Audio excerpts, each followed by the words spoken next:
How's it going, everybody? This is Ruby, and this is going to be the updated version of my Bring in Lava into the Overworld tutorial.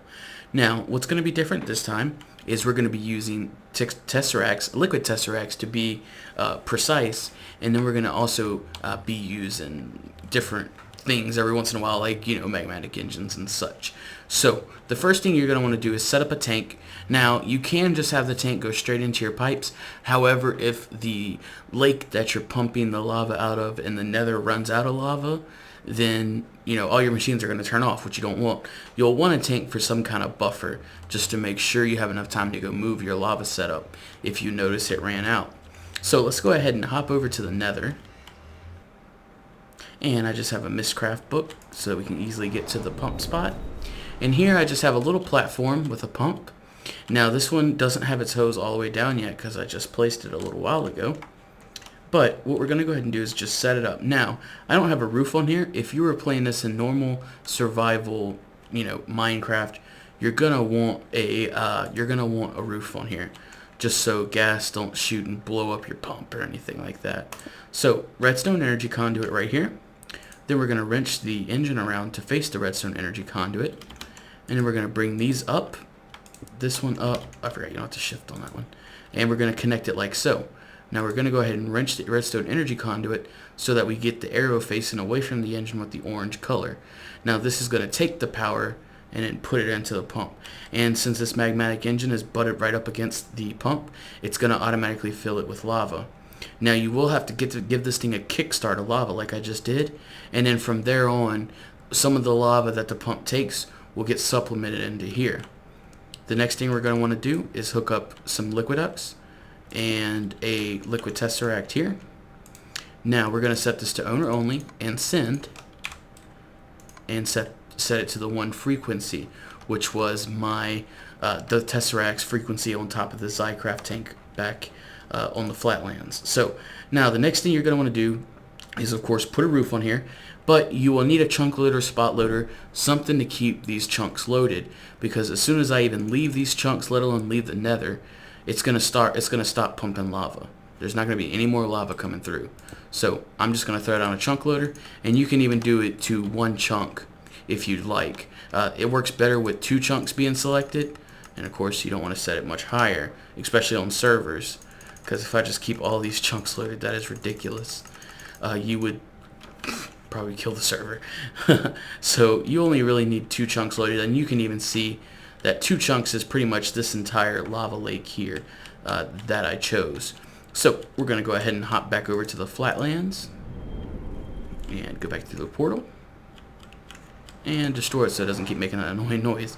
So as you can see, we have some lava coming in. Ooh, delicious, delicious lava. So you'll want to set this liquid tesseract to either owner only, or shared like you set the other one, except this one's going to be receive only. And of course you will set the same one to the same frequency and the same channel. Now, if we come down here, now this is a Zycraft tank. You can use the Railcraft iron tanks if you'd like. It's just the Zycraft tanks are a bit cheaper if you don't exactly have a surplus of iron. They're also less picky on how big the tank's got to be and such. So now we'll go ahead and wrench this. So now the lava is going to start draining out, and you can see that we're feeding these 8 magmatic engines here.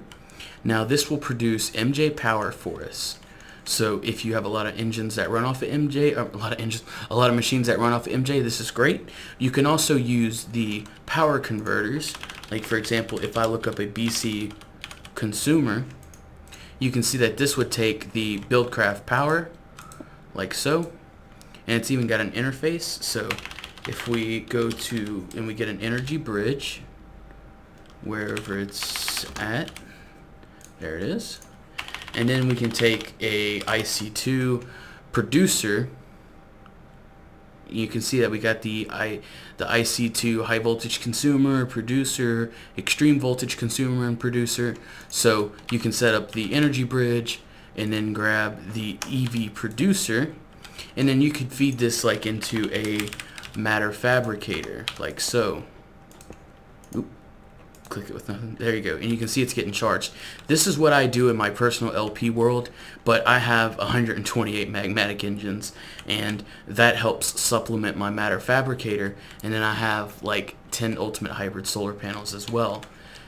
So my UU production's okay. It's not the greatest, but I have 128 magmatic engines and then a couple ultimate hybrid solar panels. Now, if you want to just produce straight EU, which you could always do, you can use a thermal generator, which we've covered in a tutorial. We haven't covered the geothermal generator, but I highly recommend you use thermal generators regardless. And then I just have these hooked up with glass fiber cable over to this MFSU, and it's just draining it up cool. So, and then I have Liquid X, of course, going to these two generators. Now, and then you can also see I got a redstone energy cell here producing the MJ and saving it up for me. So this is going to be it for this tutorial. This is probably a lot quicker than the last one, I believe, but I just wanted to get to the point, give y'all a good tutorial and everything like that. And as always, if you guys have any questions, please feel free to leave it in the comments below or send me a private message on YouTube. I read all my comments and all my messages, so I will get to your question. If this video helped you out, or if you enjoyed it, a rating would be much appreciated. And subscribe, as I always have new Feed the Beast videos coming out almost every other day, if not every day. Thank you.